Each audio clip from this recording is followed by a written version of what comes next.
audience, to today's program. This is where we listen together, share together, and find solutions for a more harmonious family life. Today, we bring a story that many couples may find familiar. A wife who seems to have a perfect life, a loving husband, a stable job, a peaceful family. Yet, she constantly desires to be close to her husband, almost every night. Meanwhile, her husband often complains of being tired, and finds excuses to refuse. She wonders, is her desire wrong? And who should be the one to change? First of all, I want to affirm, the desire for intimacy is completely normal and legitimate. It is not an illness, nor something to be ashamed of. For women over 40, this is a very special stage called perimenopause. Many think it's a time of decline, but in fact, before the downhill, the body often experiences a phase of revival. Hormonal changes increase natural desire, and this is normal.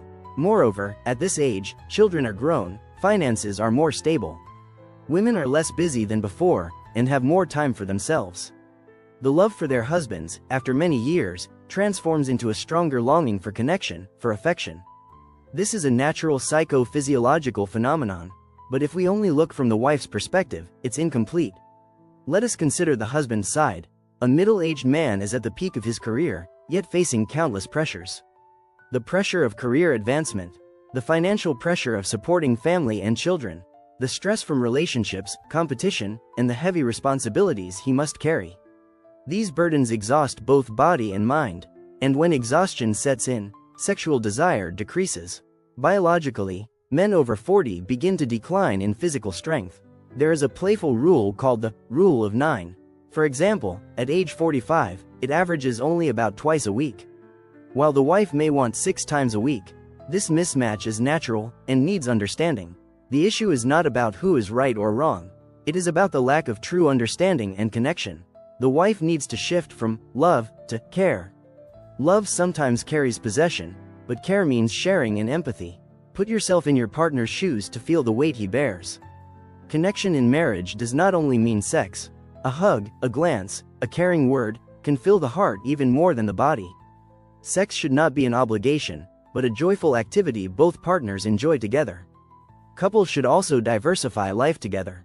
Instead of focusing all energy on one thing, go walking, swimming, traveling, or join shared activities. This helps release energy and strengthens the bond in marriage. Finally, I want to say, a beautiful home must be cared for and decorated, not locked up. In marriage, the word trust is the strongest foundation. With trust, differences can be reconciled. With trust, happiness comes naturally and lasts longer. Thank you for this story. I hope today's sharing will help many couples find balance and joy in their married life.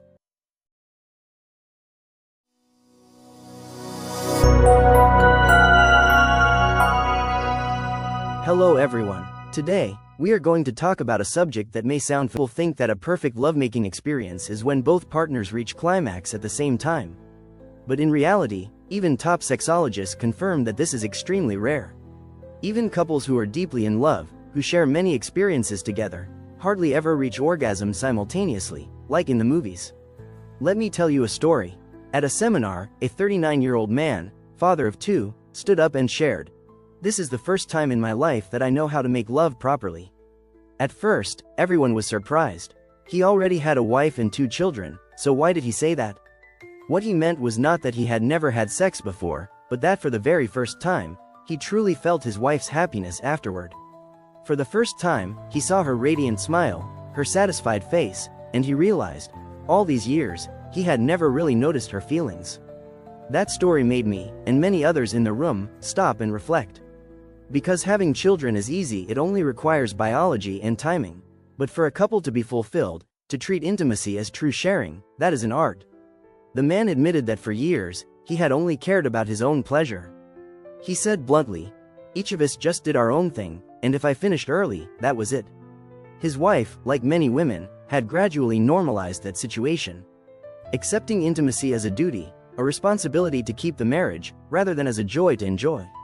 Then, a simple conversation with an old friend changed him. That woman told him one single line, "A wife's happiness, that is the real measure of a man." That sentence woke him up. He started to pay attention to his wife's emotions, listening to her body, her eyes, her smile. From then on, their marriage stepped into a new chapter. No longer just him, but the two of us. Ladies and gentlemen, this is what I want to emphasize today. Sex is not only for reproduction, it is also the bond, the way two people affirm love, care, and respect for each other. So how do we create a proper, intimate life? First, awareness. If we treat sex as routine, as something automatic, we will never touch the real feelings. But if we see every encounter as a chance to connect, to bring joy to our partner, then even small gestures become meaningful. Second, knowledge. Without understanding, we easily fall into monotony. Learn how to talk with each other. About feelings, about desires, about sensitivities. This not only helps partners understand each other better, but also breaks the boredom. And finally, action. Awareness and knowledge only matter when transformed into concrete gestures: a hug, a long kiss, a tender foreplay. Sometimes, it doesn't take both to climax. If one partner reaches ecstasy, and the other feels happy because their loved one is satisfied, that in itself is completeness. Dear friends, harmony and intimacy is not about perfection. It is about love, sharing, and respect. Whether we are 20 or 60, whether we've been together for a few years or for decades, every intimate moment, if filled with listening and understanding, can become precious and beautiful. And here is the message I want to leave you with. Sex is not just an act. It is a part of love. Don't let it become a soulless habit. Let it be the flame that nurtures your family's happiness. Thank you for listening.